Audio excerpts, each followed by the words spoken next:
To this video guys, magluluto kami ng pinyato. Bago yan, mag-caramelize ka ng asukal at ilagay mo yung mani kapag medyo malapot na yung asukal na minikos-mikos mo kanina. Ayan, mikos-mikos din yan pag nilagay na yung mani.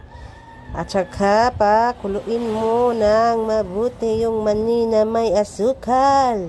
At pagkatapos niyan, ilagay mo yan sa balat ng saging. Tawag namin dyan is bani. Para dumikit-dikit yan.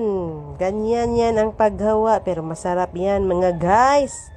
Ikabuhi na kung tinagalog diring dapita. Agoy.